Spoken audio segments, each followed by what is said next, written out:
There are only three reasons why things do not happen the way you want them to happen as a leader.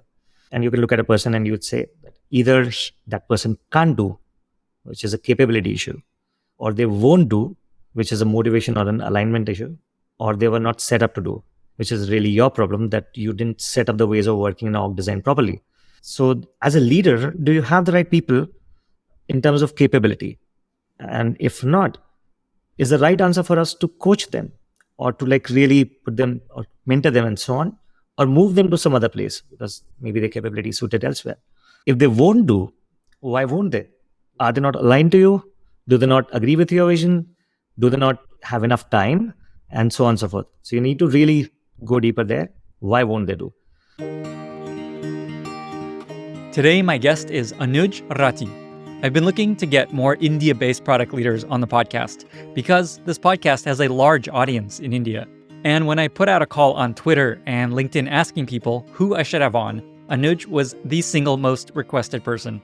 Anuj is Chief Product and Marketing Officer at Jupiter Money. Previously, he was Senior Vice President of Revenue and Growth at Swiggy, where he spent 7 years. He was also VP of Product at SnapDeal, a Senior PM at Walmart Labs, and the very first product manager at Flipkart, where he led the buyer experience team.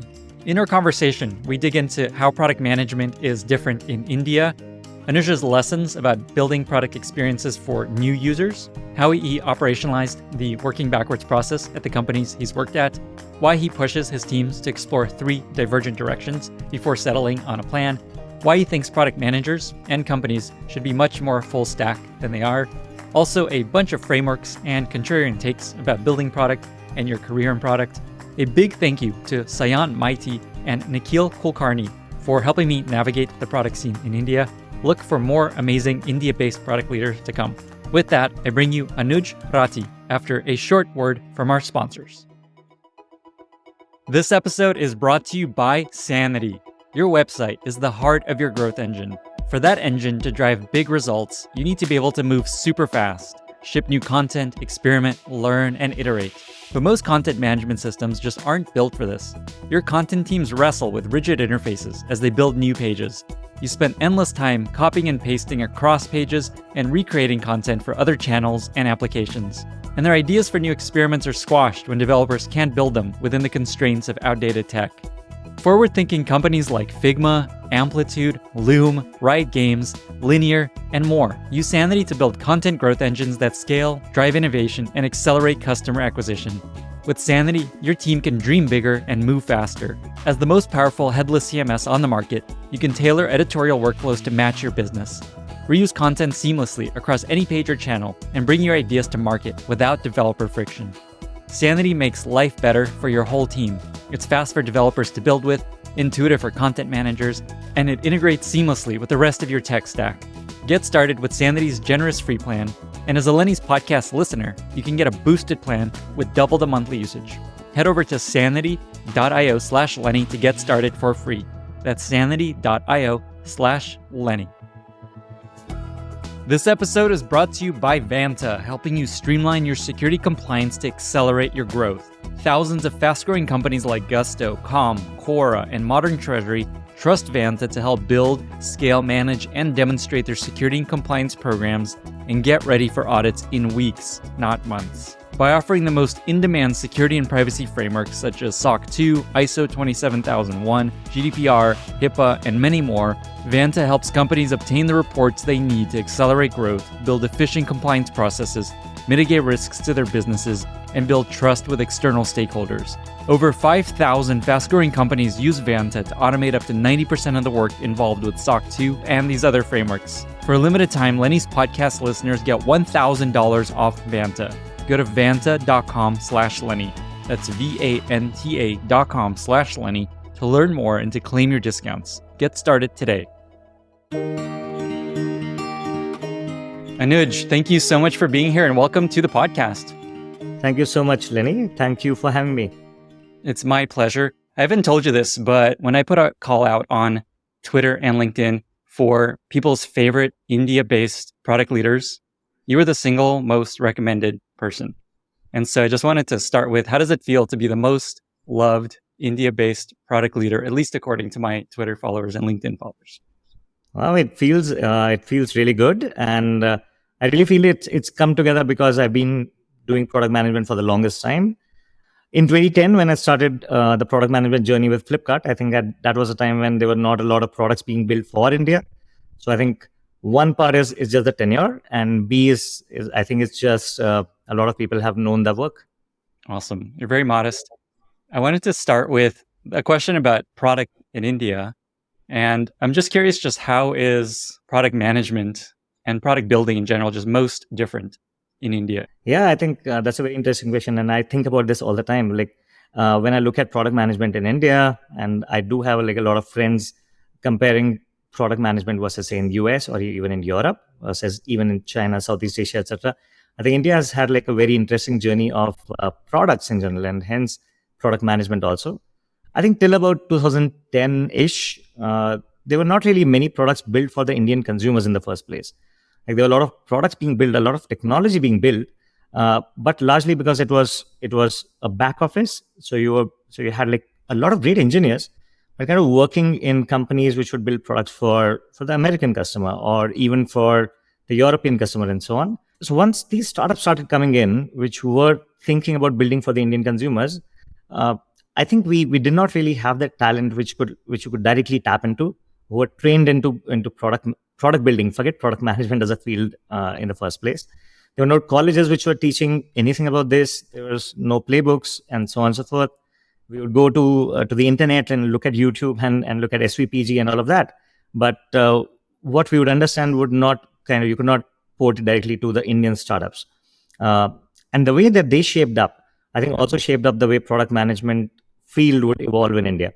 So it's taken like a bunch of iterations, and I think there are like two or three different waves that have come in, and we are way closer to how good product management should be done in India. We still have a little bit way to go compared to say US. And I also think of it along, like for example in US, the product building culture probably started in 1970s, the modern software product building culture. And you didn't only have product managers, but the entire ecosystem. If you think about a company, like who is the VP of business and who is the VP of supply and sales and ops and technology and all of that, that group knew how to work with each other to build software products. They understood how that would be built and what to expect. I think in India, when we were in 2010, etc., even those different people who needed to come together to build, like say, e-commerce, they would come from say FMCG, or they would come from manufacturing and so on. And what they would have seen in their journeys in terms of what to expect is a very request response kind of understanding, which is, here's machinery. If I give this X resources, I expect with a little bit of variability, Y predictable output to come. And that mentality also kind of moved on to what I expect from product managers or product building journeys and so on. So I think over a period of time, a lot of those cycles have happened, and a lot more other leaders in companies have now seen those cycles and kind of understood, and all right, now I understand software is not machinery. uh, Consumers are not predictable as much as we thought, and that has led to now finally I think product management coming of age. You said that I guess in the Bay Area, things started like 1970 or something like that. When would you say things started to really ramp up in modern product thinking in India? I think 2010 was kind of when it started, because Wow. look, there were a few products that were built before that also, and I think somebody said this clearly, that usually when modern consumer internet starts coming in countries, it usually starts with travel. So you do have like basically any country we would start with, which is the first travel company. So I think India started with some companies like Make My Trip and so on, like way earlier. There were a few very interesting products being built in India, which were solving uniquely for the Indian consumers, that were in the matrimony side, which is shadi.com and bharatmatrimony.com and so on. But like, what do you think about Tinder? Like, India is famous for arranged marriages. So like a product that would really understand that, hey, if you're a parent, if you want to get your kid up for matrimony, how would you solve for them? And that marketplace of matchmaking, etc., started. So a few blips here and there, which was solving uniquely for India. But I think 2010 was a decadal time when I can like very clearly imagine that's where like a lot of people started building for India. So I think then Flipkart started that kind of journey.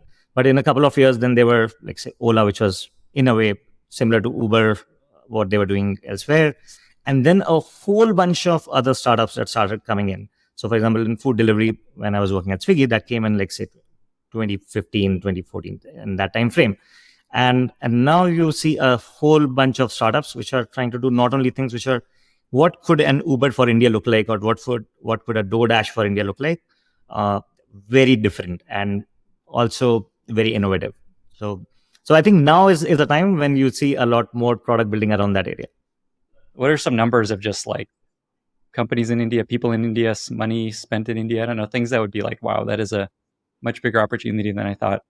All right, this is a very wide question. So I'll tell you, before the opportunity in India, I think I'll talk about the complexity in India, which is very which I think a lot of people don't understand. So India has what 1.4 billion people. So there were three waves really that happened in India, but also in the globe. I think first wave was like from desktop to mobile, and then even from mobile to smartphones. And from smartphones, there was what we call the Geo revolution. There's an Indian company called Reliance Geo that basically got internet at the cheapest prices for smartphones. So because of this, a whole population came onto the internet, which was hungry for newer products, newer content, completely different ways of interacting with each other and using internet for all sorts of different things. That was one of the waves. The other part is really what the Indian government really enabled, which is especially in digitization of a bunch of absolute core fundamental citizen related machinery, which is either through digital payments, which is a whole bunch of Indians now started having a bank account by default, and something called UPI. So even if you do not have a bank account, or that bank account is linked to your mobile phone number, but now everybody would pay through that. And that brought in like a very different kind of revolution. So even if 5 rupees, that is basically like 10 cents or less than that, that would be paid through UPI, and people started moving away from cash and so on. And there's something called the India Stack that is like all of these things coming together, which is social security, identity, payments, and so on, that a whole bunch of other apps can now use to build their own layers on top of that. So many interesting cases kind of started coming about. So that's kind of one, which is just a number and the infrastructure. Now, the other thing to look at is India is very diverse. So the number of languages spoken here, even the official languages, is so high. And they say there's this quote in India, like every 15 miles, the language will change and the people and their culture will change. And it's a huge country of so many people. So your traditional ways of thinking about products also, that whom am I building for, is very different. Are you building for this person or that, etc. So a bunch of frameworks kind of break down, because it's not even that the same language will apply. While English is a language that is used by the people, at least who have the money and who have the dollar to even like give to you, but you have to think way more widely. The other thing that about India that is interesting is uh, the price that people are willing to pay. So, and it generally is, it also look at like the per capita, money that people have is very low. It's in the $2,500 range compared to US, which is maybe for 30 times more, and so on, right? So while there's a lot of people who are going to give you, traffic and engagement and so on, but the craft of actually choosing the right kind of paying customer who will actually come and engage and give you money is at a premium. So a lot harder work needs to be done. If you're running e-commerce, who are the people who will pay me delivery fee? Who are the people who will actually buy this expensive stuff? And so a whole bunch of different ways of thinking has evolved in this country, and that's why it's so vibrant and so different than any other global products. Wow, fascinating. I could keep going, but I want to talk product. I've collected a bunch of questions from people that know you or people that have worked with you, all about a bunch of different stuff. So I'm just going to kind of go a little bit all over the place.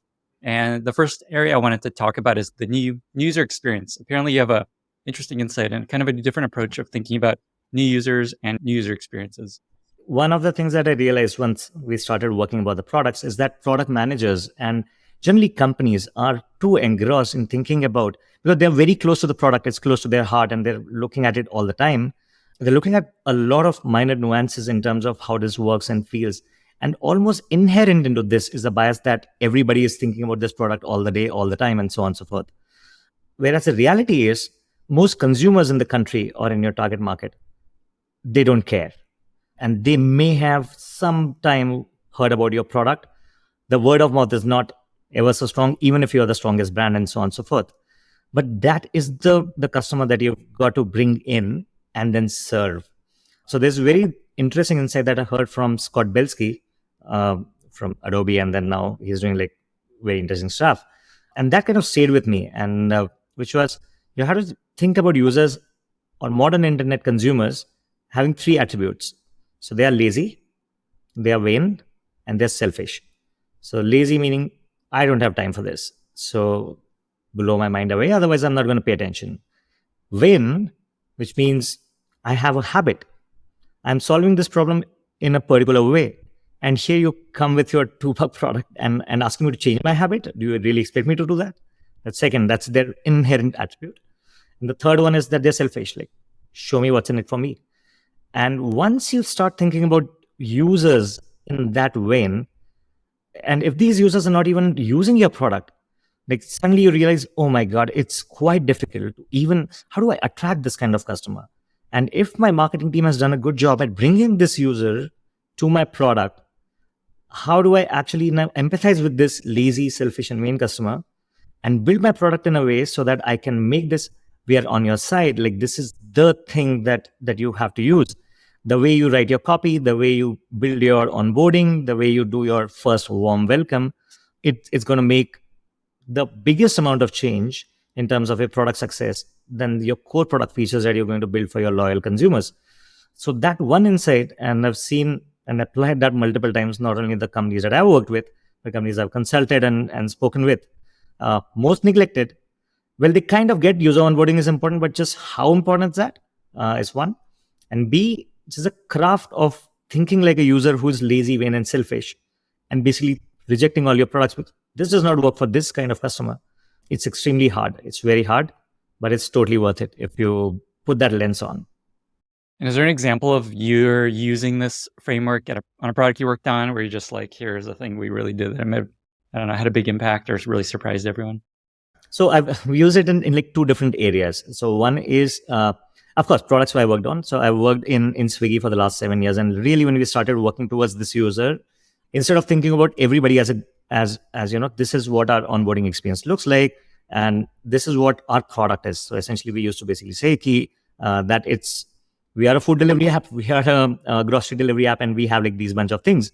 Instead of that, we just started reframing it from the point of view of what would you want and how could you use us and what is it in it for you.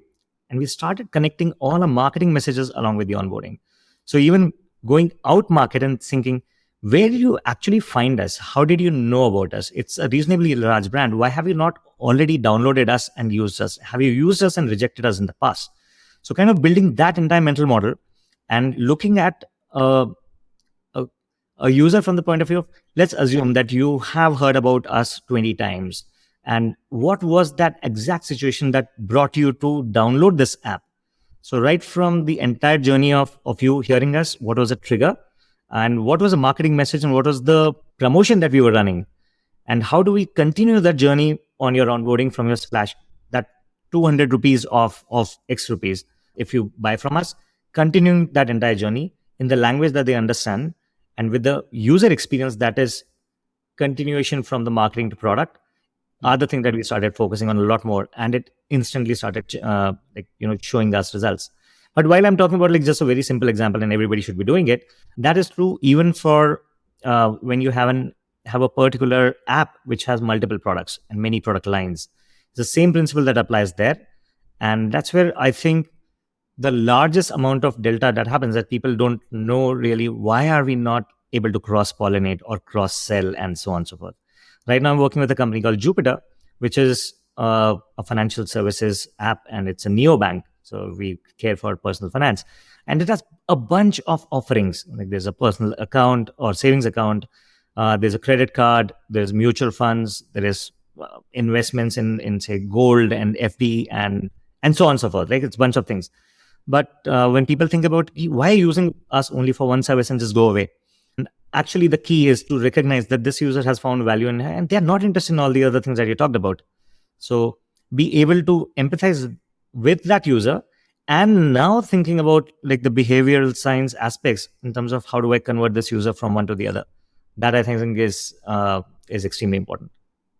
So a couple things I'm hearing here. One is the importance of focusing on not people like currently using your product, but this idea of maybe the marginal user or the adjacent user, like the next state of users is who you should be thinking about when you're trying to optimize onboarding the user experience. And then two is something it sounds like you've had a lot of success with is picking one value prop, maybe one positioning statement, and then following that through their entire journey versus like, here's all the things we do. Is that right? That's absolutely right. And let me give an example of this one, right?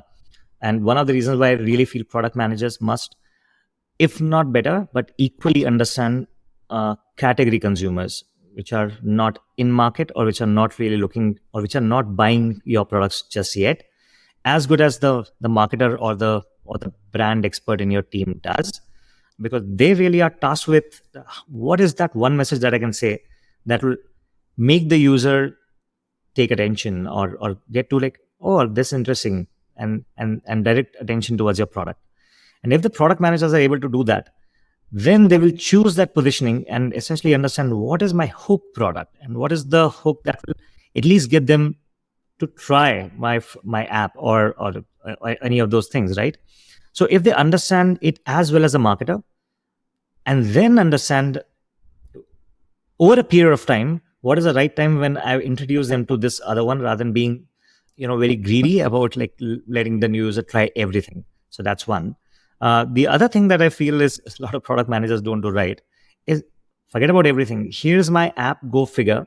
Is how most of the products are designed, unfortunately. That automatically these things will happen without any intervention. I have created something which is so beautiful, and once you tap that icon, everything inside that is my product, that is so working perfectly. But they don't really think about at what moment do I actually get this user here, and why will they use it? But this user is lazy, vain, and selfish. That phrase reminds me of something I always think about with Mark Andreessen had this great quote that your user's time is already allocated. They're not like looking for more apps to download. They already have a plan for the day, basically. They have things to do. They're not like, what's another iPhone app I'm going to check out right now?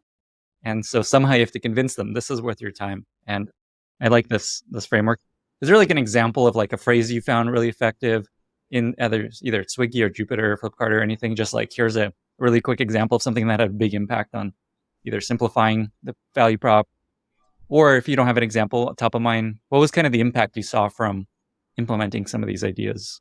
I'll talk about like a phrase that now I use with product managers a lot to kind of simplify how they should be thinking. I think one thing is, and that's not only for the consumers, but even like how we operate. That we are product managers and we are in the business of influence. Users are doing something, and now we want them to do something else. Our engineers are doing something, and now we want to influence them into building something fast. Our leadership has some plans. We have to influence them to essentially look at a plan and like basically sign off and do something else. We are in the business of influence, and you are doing this all the time internally. Otherwise, you are anyway not successful even in shipping. Now we have to extend this to our users and really think about it from that point of view. And so you are a full stack influencer and not only an external influencer. So you've got to think like more like sales, more like marketing, more like influencers. One of the most important skills of a product manager is influencing people on their team. And I like the point that you're also trying to influence your user. And that's interesting. Just more reason to get really good at influence. So I actually have a newsletter about how to get better influence based on Frodo Baggins and Lord of the Rings. We'll link to that in the show notes. Okay, let's shift to a different topic. You have a really concrete way of actually implementing the working backwards process. We had one of the authors of the book Working Backwards on recently, and I'm excited to just hear what you've learned about how to actually put this into practice. It's easy to hear about, let's work backwards, but doing it is a different beast. And so I'd love to hear what you've learned there. So I think the people who invented working backwards is clearly Amazon. I think they started this entire process, which are like, hey, why don't you write a press release? And with that press release, we'll work backwards from that one. And I thought that was a very cool idea. And I was trying to dig down into like, hey, why does it work? My insight, or at least the way that I thought about this one is, it's not working backwards only from a customer value proposition. Will our customers love it, and will they pay for it, and is it noteworthy, and is it something that we should even be working? While that is one of the most important things that the working backwards framework teaches us, but essentially what you're working backwards from is an entire machinery at a particular day that is working for that date of GTM. What do we need to do from here till that particular day so that that GTM is successful, but also what will be the machinery we would have created so that this product is successful? Uh, Now, because you're already talking about GTM, you're already thinking about how will users love it? What is the money that we'll spend? What are the alternatives that we will, routes that we have explored that finally we have zeroed in on, and all of those. So they are all going to be a part of a PRFAQ. If I take a slightly open stance on this one, what is a press release? A press release is you have a one pager which talks about what are we building, what is a particular date, why, what is the exact value proposition, what will consumers say, what will the business manager say, how will they respond, how will they use it. But the one thing that comes out from this framework is that you can use it for a whole bunch of other things. You can use it for negotiation, for example, because you start with a date and then you say, this is the one pager that I need to ship and I want consumers to say that. And you can use it to now go to your VP engineering and say, by this date, can we build all of this? Now, they do not have all the PRDs and everything, but they can give you a sense that, this is too aggressive or this is not, and so on.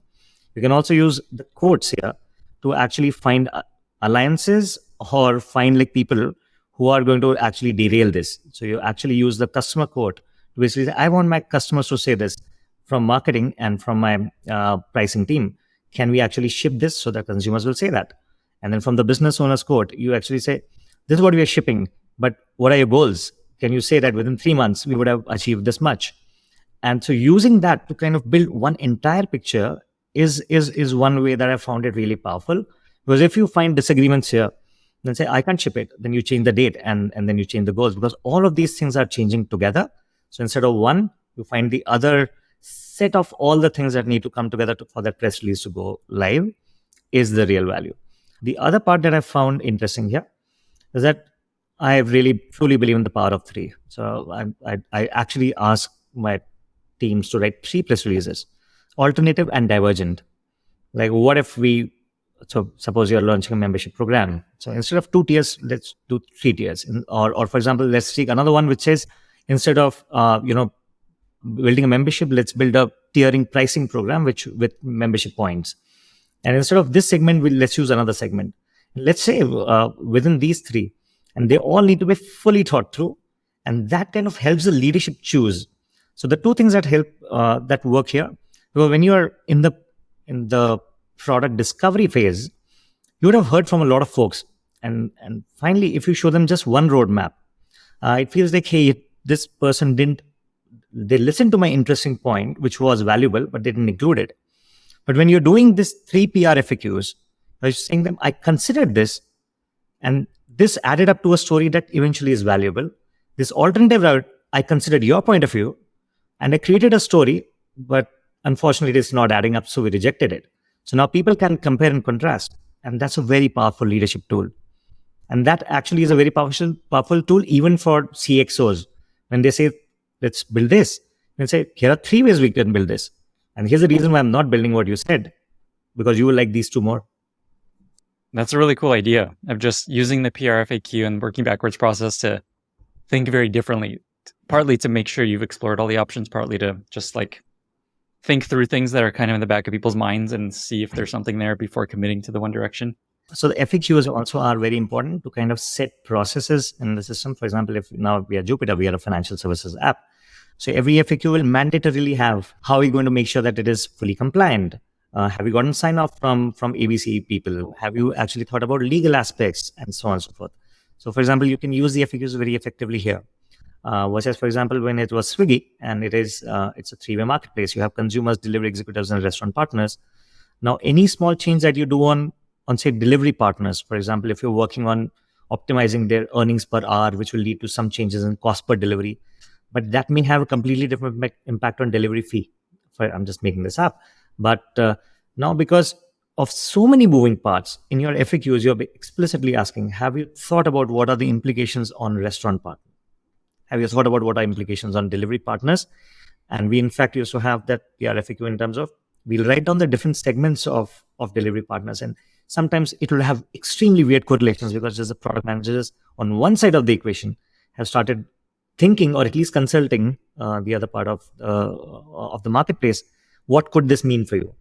And just it gets everybody together to create very crisp products that work for all sides of the marketplace.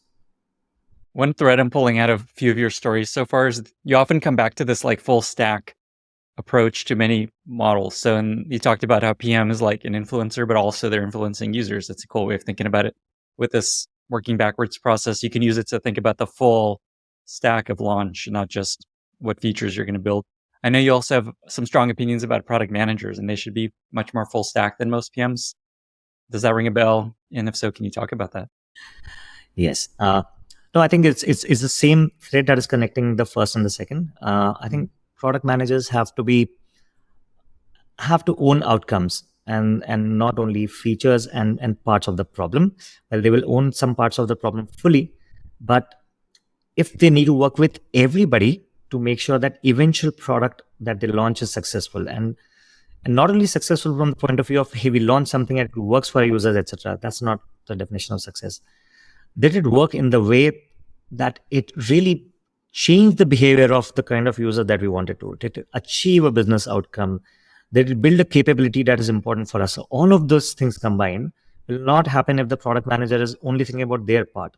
So they have to think about external users, they have to think about competition, they have to think about other product managers and product leaders, about engineering, about marketing, and so on. Because it's such a diverse field, unless you really, and I'm not saying you need to be an authority of that, unless either you are very, very good at that, or you have built partnerships and have run your ideas or product through those people and gotten vetted from them, and finally made a decision around that part, I don't think you'll be very successful. So in my opinion, the full stack product managers are the ones who are going to be more successful rather than product managers who are doing very good at one particular area only. So there's one book which is Range, right? I'm sure like you may have heard about it, right?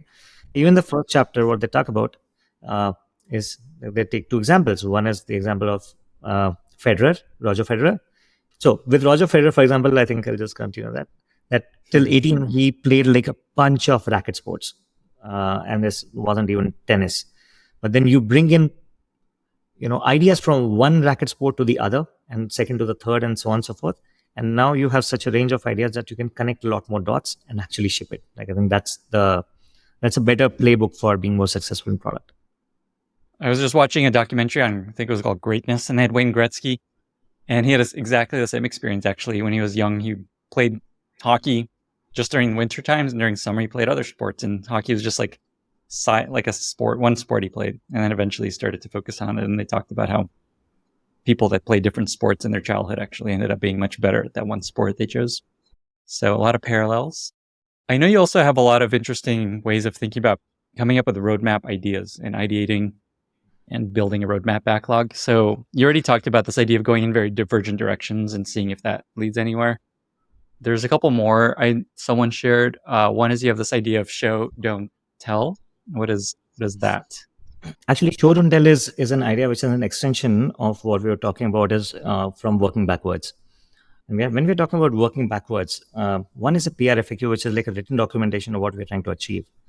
Show, don't tell is essentially a way in which the product manager starts ideating with the entire experience, and they actually create all the collaterals together of a user journey to begin with. If you're working on a single player product, which is a single user product, and then you actually start bringing together your marketers and others in terms of what is literally the first screen and how is my user getting here.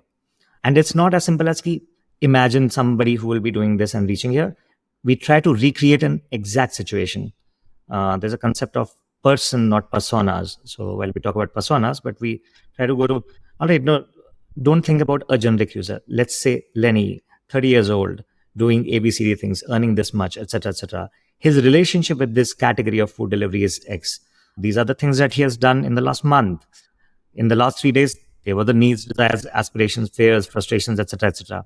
Now we take, okay, it's 11 o'clock. What's happened? Why is this user open, or what triggered this particular app? And then what happened? So you literally start from there.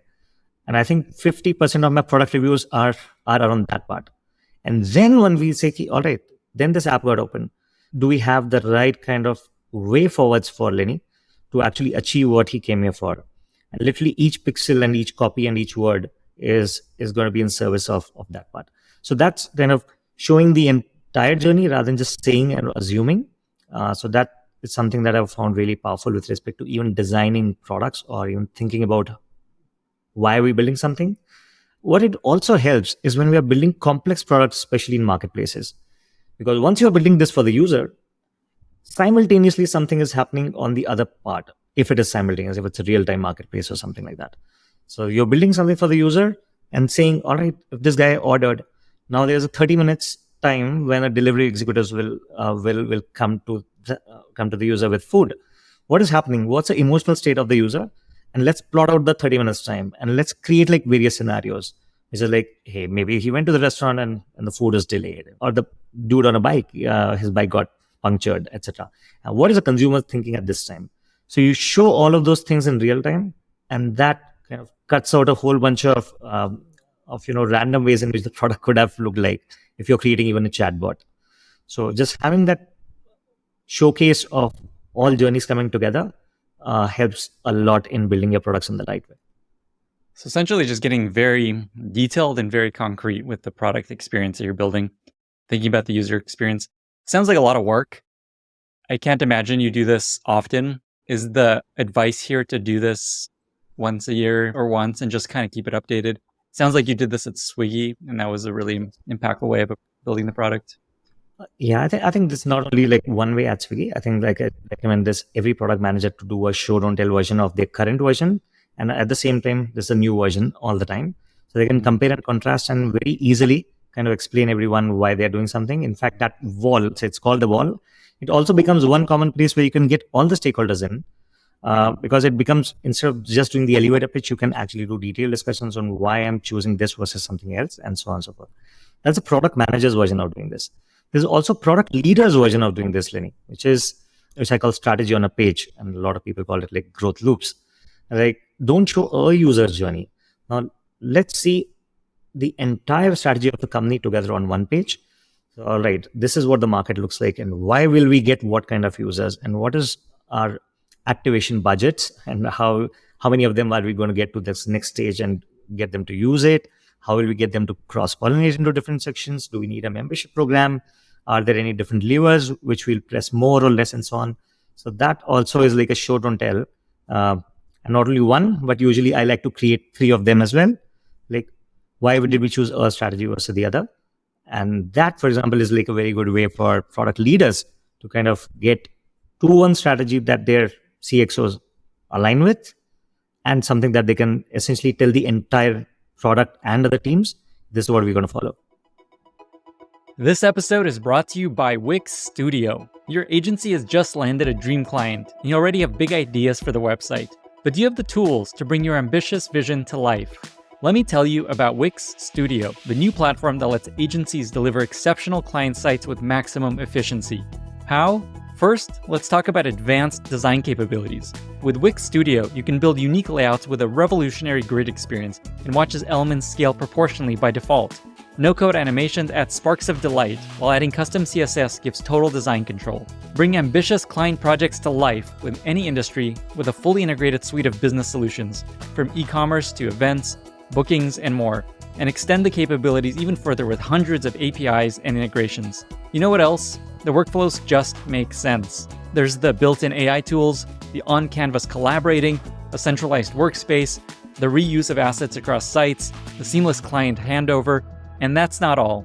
Find out more at wix.com/studio. What kind of impact have you seen from implementing something like this? Or is there an example of something that came out of this that was a big unlock? And, again, it's probably a lot of work for someone to put together a whole board, keep it updated, screenshots, marketing, funnels of where people are coming from. What sort of impact do you see from doing this, either on growth or what people think? I think the largest impact that happens here is on alignment. So how CXOs are thinking, if that is not very clear, and that could be a document and so on and so forth. But for a lot of people, it's not very clear on.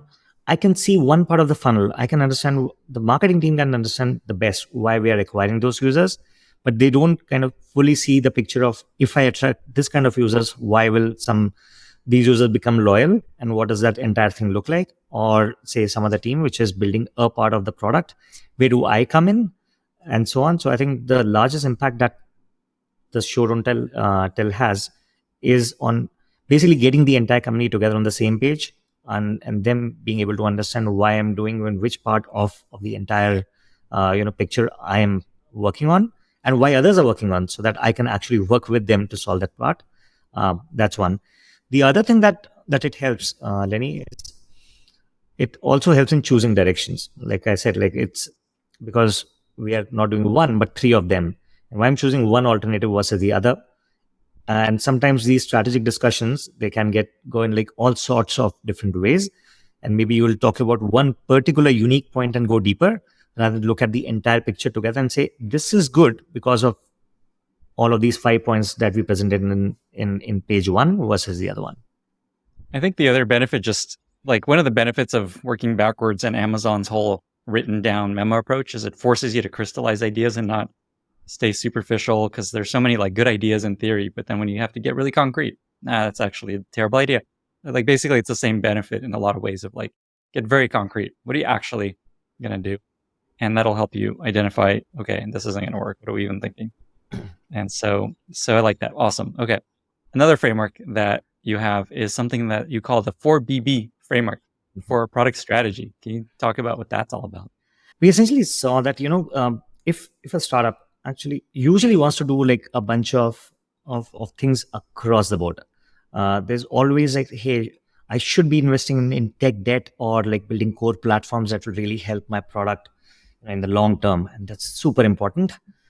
And that's my engineering managers and largely people asking for that bandwidth. And then there is the product manager themselves, who's basically saying, I want to do feature enhancement, bug fixes, my version 2s, a few areas, experiments, and so on and so forth. That's a regular product backlog that would work on sprint by sprint.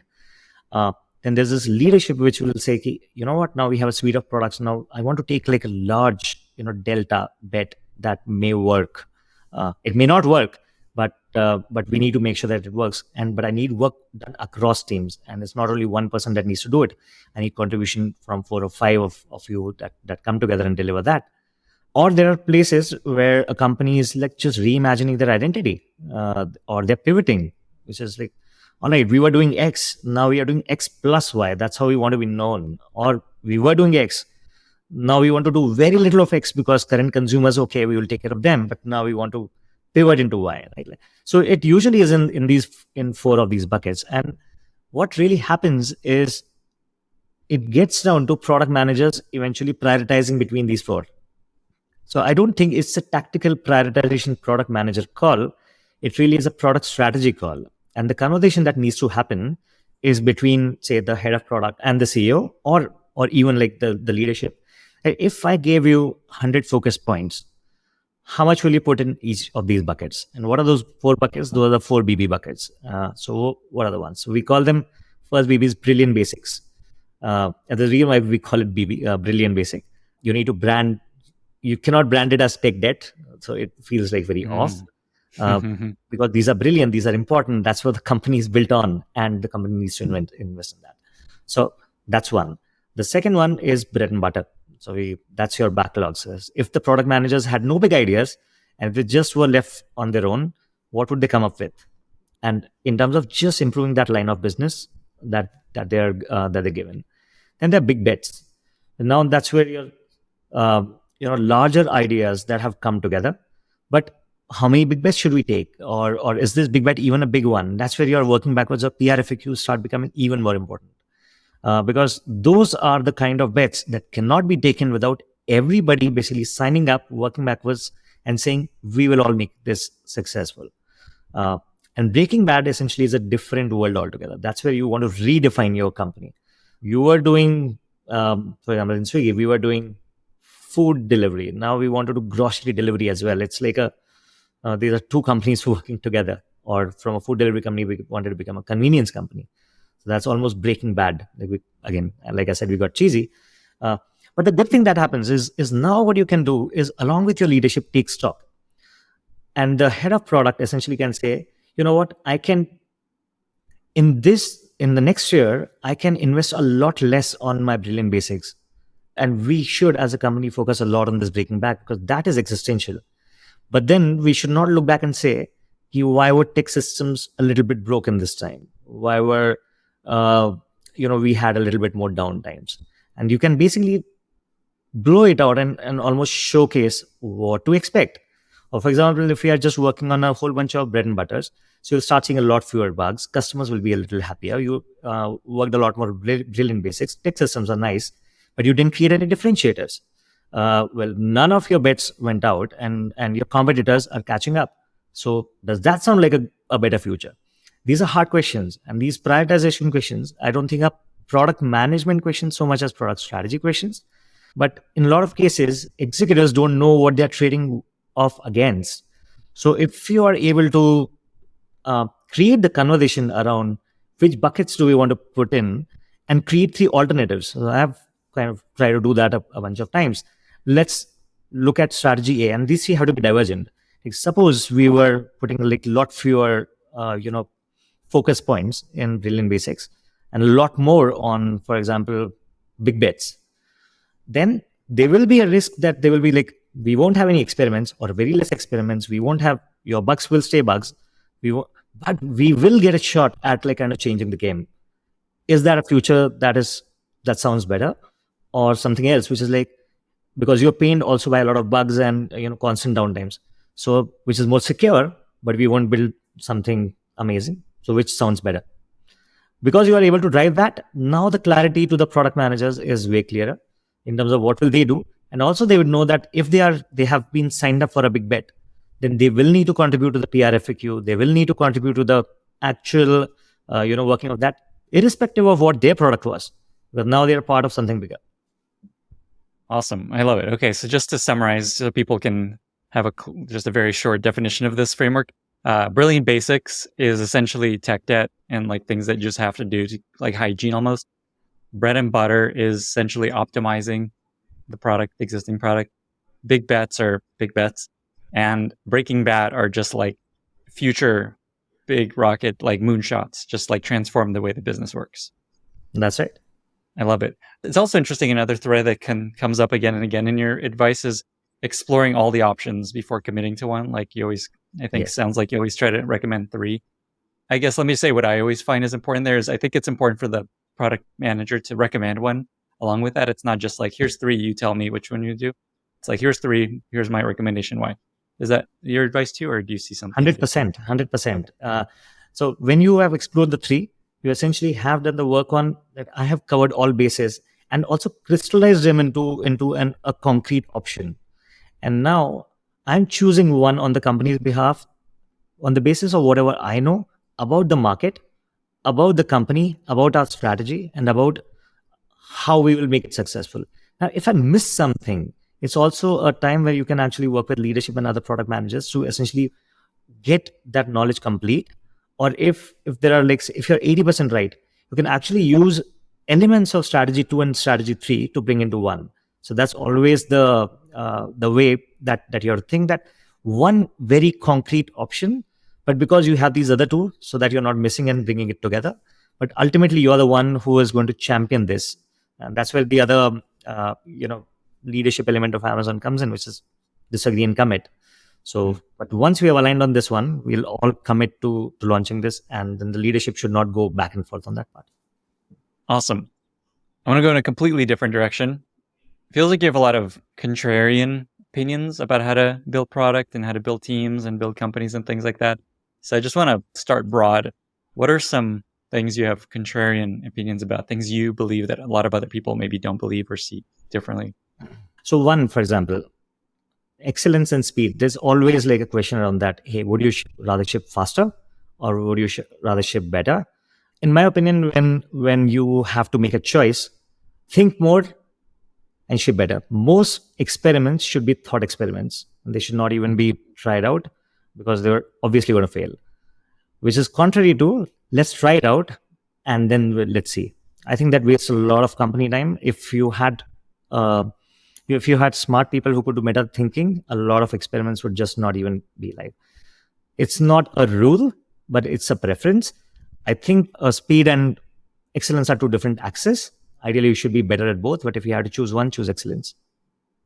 There's another contrarian opinion, uh, which is I think most product managers, and again, I'm probably talking a little bit of the kind of people that I've worked with and have kind of interacted with in product. Most product managers should not even be product managers. They should think a little bit more around whether this is actually the right field for them, because I think a lot of people from other areas have entered the field without fully realizing what it takes. So there is definitely a way in which you can coach yourself and kind of work your way upwards of that one, but it can make you quite miserable if if it's not right for you. Is there something folks should look for there that'll tell them you probably shouldn't be a product manager, either motivation or skill set or background or anything?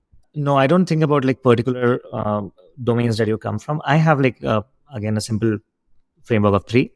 I think the first thing is essentially raw sharps, and that can manifest itself into problem identification and problem solving. That's one, and also higher order thinking and all of that. I think that is super important. The second one is what I call drive or grit, because I think with that comes a whole bunch of qualities around curiosity, learnability, never giving up, consumer backward thinking. I really want to solve this, and all of that comes with that. The third, which is a little different, we talked about that, is influence. You're in the business of influence, and if you can kind of see yourself that I'm built this way, or I want to really get better at these, that's when I think this field is going to serve you well. I love that everything is 3. How handy. Only the babies are 4. I wish I could compress in 3. Yeah, there's too many things to do there. Essentially, these are maybe your perspective on the most important PM skills. Is that a good way to think about it? Influence, grit, and just being smart. Mm-hmm. And I think what you said here is not like you have to be amazing at these to get into product and do well. It's you need to be excited about getting better at these skills. That's right. Awesome. Because I think it's not as if that everybody is born with like a lot of influence. Like, of course, you can get better at it, but just a prospect of that. Hey, I will need to be influential to succeed at this job. That should excite you and not scare you away. And you should not like think that hey, you know what, I can get away from this and still be a very successful product manager, because most likely you will not. Maybe spending a little more time here. So smart, you're probably not going to be able to do a lot about. In terms of grit or influence, is there anything you can share about what you've seen most helps people develop at these skills, other than just doing the job for a while and then starting to get better at this? Yeah, I think even smartness, I think 80% of that smartness, I think, is something that's very achievable. You don't need to be outstanding at that. Domain knowledge, for example, is something just like an average smart person with no domain knowledge versus you armed with a lot of knowledge around domain and so on, can already take you there where you can take better decisions. So I think first one is more about decision making, problem identification, problem solving, and all of that. So I think that really can be developed at least to a level where you are very effective. Drive, I think, is probably the hardest to coach. Probably the hardest. I have not seen people with less drive actually eventually turning out with a lot of drive, etc. But they can be inspired, and I think you need to be a person who can think about it that way. But the third one, influences, I think, like there's no negotiation there. You need to really think that I have to be good at this one. There's another framework that, Lenny, I wanted to talk about. And when I look at like product leadership in general, and how do you think about different people and so on? When is it a product manager problem or your problem or the company problem? There are only 3 reasons, again, why things do not happen the way you want them to happen as a leader. And you can look at a person and you would say that either that person can't do, which is a capability issue, or they won't do, which is a motivation or an alignment issue, or they were not set up to do, which is really your problem, that you didn't set up the ways of working in org design properly, or your OKR structure sucks, and so on and so forth. So as a leader, it's almost the opposite of what we talked about, grit, influence, and raw sharps. Like, do you have the right people in terms of capability? And if not, is the right answer for us to coach them or to like really put them or mentor them and so on, or move them to some other place because maybe their capability is suited elsewhere. If they won't do, why won't they? Like, are they not aligned to you? Do they not agree with your vision? Do they not just have enough time? And so on and so forth. So you need to really go deeper there. Why won't they do? And there are different answers for that. But if it's a setup issue, and at least I've realized that apart from what product managers can do, almost 70-80% of problems why things don't happen are a setup issue. Uh, Product leaders or other leaders have not thought through what OKRs are doing to my company. They've not really fully thought through around org design. If you have read the book called Team Topologies, that's like one interesting book, which starts with Conway's law and essentially saying, show me an engineering architecture, and I will actually tell you what the org design of this company is. But that also manifests itself in products. Like you can basically look at a product. In most cases, you will be able to say what was org design that led to this kind of product. I've heard that book mentioned a couple of times recently. I gotta check it out. Just to the three you just shared, which is another three. I love it. Can do, won't do. What was the third one again? Didn't do? Not set up to do. Not set up to do. That's a long one. I think what's cool about these they're essentially ways to measure performance, maybe of a product manager, like performance review. It's like, did you have the skills to do this? Did you have the motivation to do this? Or did something not set up for you success? Like you weren't set up for success, basically. Mm-hmm. Okay, let's go to AI Corner, something I'm trying to do with every guest. Is there anything you've learned about working with AI that you think might be helpful to listeners? Yeah, I think a couple of things. I think working with AI, many teams and companies get too excited about AI and the possibilities and so on. And it's almost like a solution ready to find a problem within their companies, which also is fine because now you're thinking about possibilities on what this particular technology can do for my company. So it's a good way to start. But many people don't actually use it in the best way possible and force fit it. Instead of that, you can think about how do I get AI to work with HI? And again, it's connecting back with, and this is something that Swiggy CEO Harsha invented this term called HI, just to make sure that everybody understands. Artificial intelligence is important as much as human intelligence. And if you're not humanly intelligent, you're not going to be artificially intelligent, or AI really help your company a lot. So literally any product that you're building, even when it is technologically, quite interesting and exciting and so on, it needs to be balanced out and work together along with a great UX, along with behavioral science, and the combination of those two will actually make sure that you're getting the best outcome of that, unless you are building something which is like completely back-end with no human interventions. I'm talking about consumer products largely. You've helped build some of the most successful marketplaces in India and in the world. I'm curious just what may be a lesson or two about building a successful marketplace. One thing that I would definitely want to talk about is when you're thinking marketplaces, it's not as a 1 + 1 = 2, it multiplies. And we're thinking about three-way marketplaces, you almost not need to think like it's a two-dimensional plane going into three-dimension. Like it becomes that amount of complexity, and your regular product management and leadership principles kind of start failing. So a bunch of usual suspects will not work. Let me give an example. OKRs will not work. Why not? So fundamentally, OKRs are a way to think about objectives and key results. But the fundamental assumption here is that it is solving for a kind of user. And that kind of user you can divide and conquer. And of course, there will be like a little bit of tussle between different teams, but you can get them to work with each other.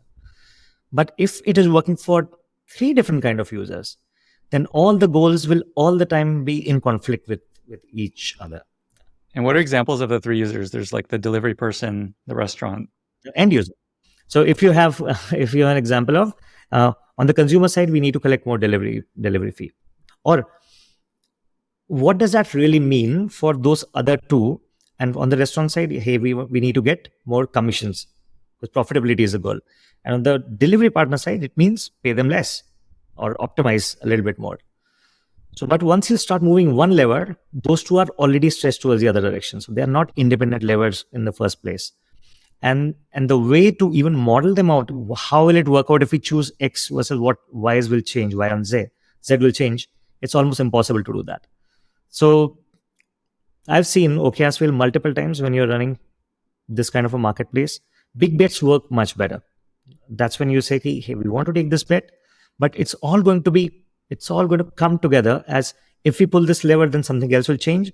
So here's the entire story of let's go make this profitable by making delivery fee higher, but maybe not touching earnings per hour, or maybe not touching restaurant commissions, things like that. So I've at least found that's a better way to choose strategically which direction we have to go. The other thing is managing multiple empathies together. That's not straightforward. So again, Swiggy being like a real-time hyperlocal marketplace, and we discussed about that, right? As soon as the order comes, what happens between when user does this and when delivery executive is doing something else, and what are the absolute different kind of scenarios that are going to be faced by the delivery executive? And at the same time, how will I really work with the user to manage their emotions? So you need to manage a whole bunch of these things together.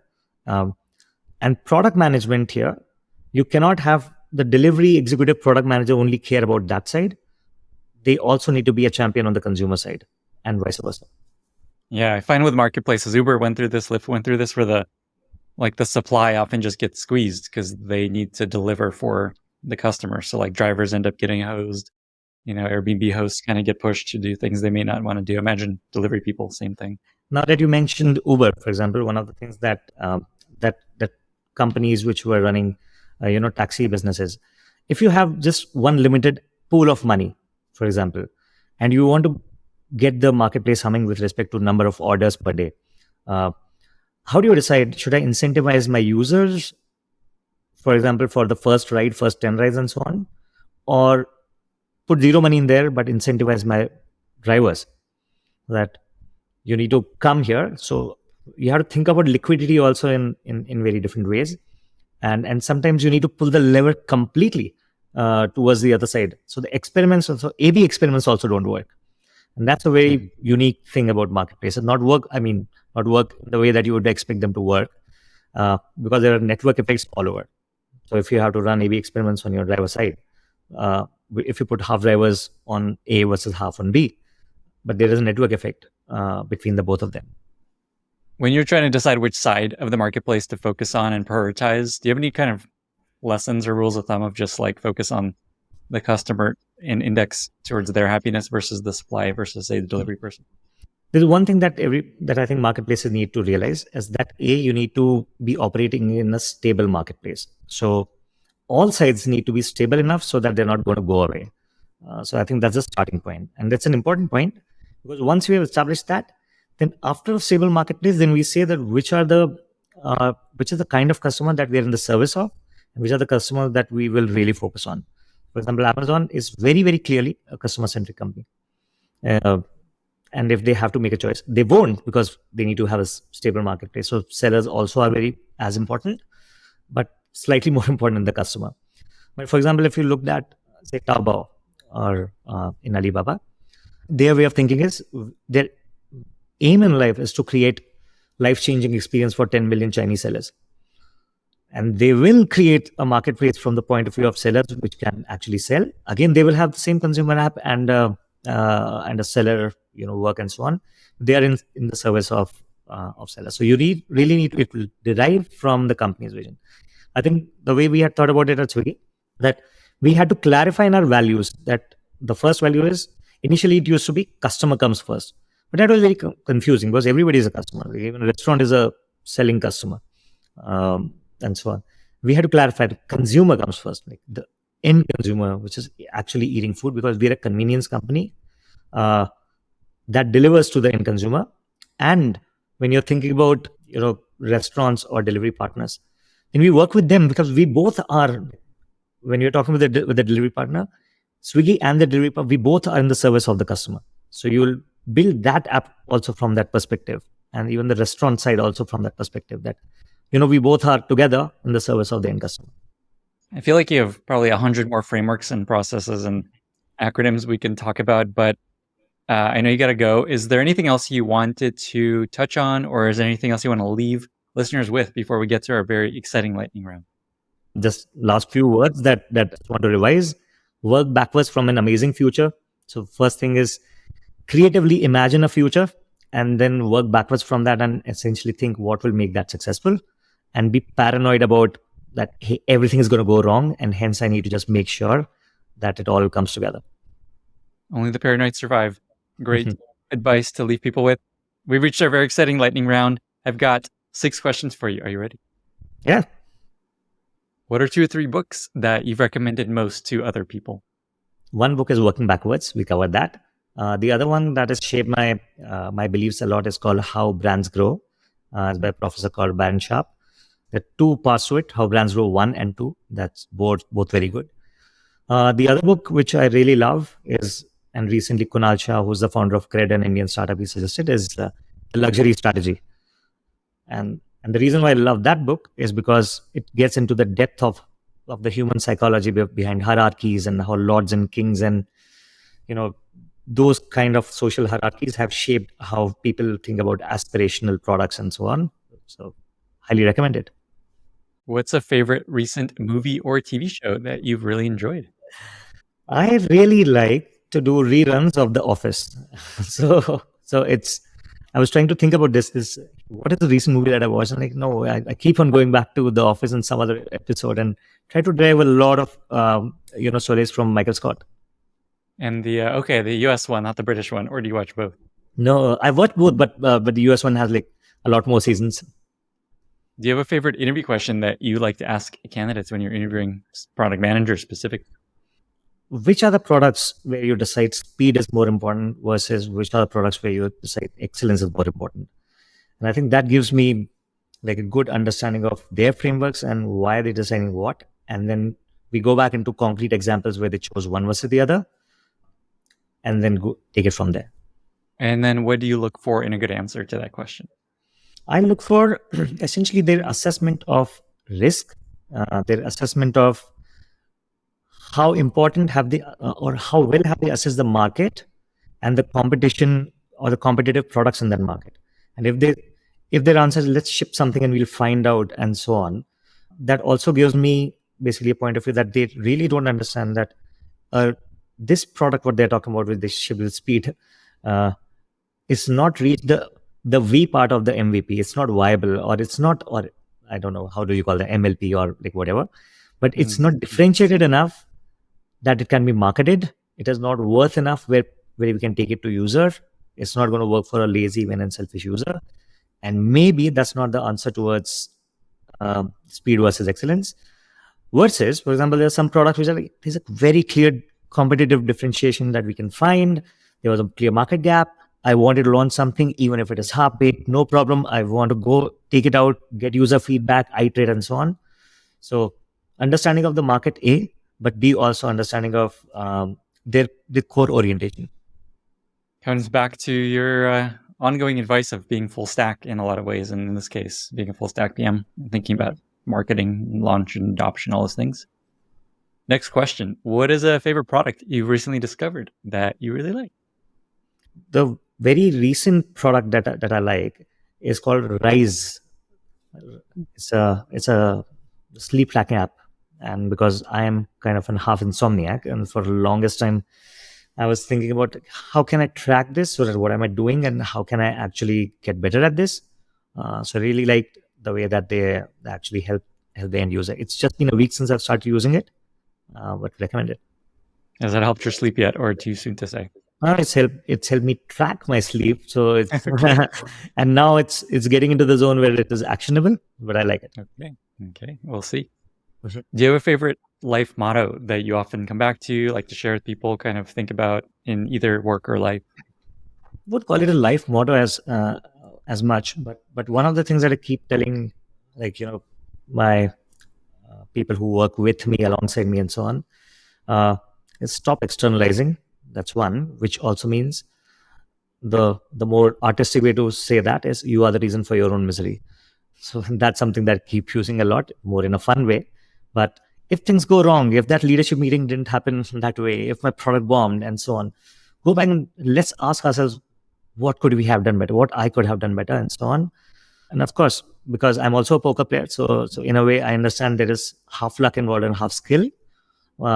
But over a long period of time, if it's only luck and you're failing and failing and failing, you have to go and look back at your skill. So yeah, you are the reason for your own misery. I love that advice. Be very empowering and be responsible. Final question. I was stalking your LinkedIn. You host an event called the Secret Soiree, which Yes. is not that secret because you post about it. But I'm curious, just what is that all about, and what got you to do these sorts of events? So we just started, like me and an ex-colleague of mine, Shivangi. So we essentially wanted to meet cool people around. So that's how it started. Like interesting people without agenda who can come together and discuss interesting stuff about entrepreneurship, about startups, about products, about connections, and so on and so forth.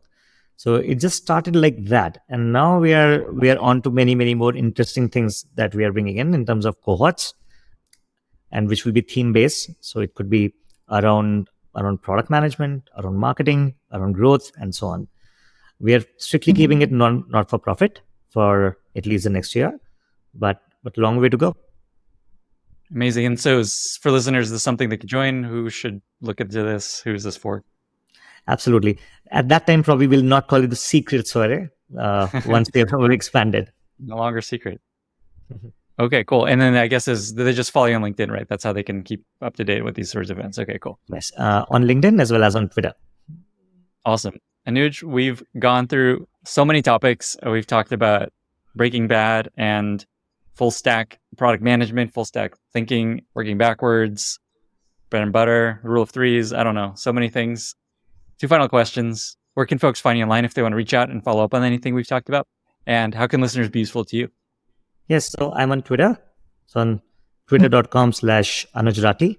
And LinkedIn, you can just search my name. I'm pretty active on both of them. I do a bunch of, not podcasts all the time like you host, Lenny, but a bunch of other events as well as talks. So I keep on posting on Twitter. We can find me there. Amazing. Anuj, thank you so much for being here. Thank you so much, Lenny, for hosting. It's my pleasure. Bye, everyone. Thank you so much for listening. If you found this valuable, you can subscribe to the show on Apple Podcasts, Spotify, or your favorite podcast app. Also, please consider giving us a rating or leaving a review, as that really helps other listeners find the podcast. You can find all past episodes or learn more about the show at lennyspodcast.com. See you in the next episode.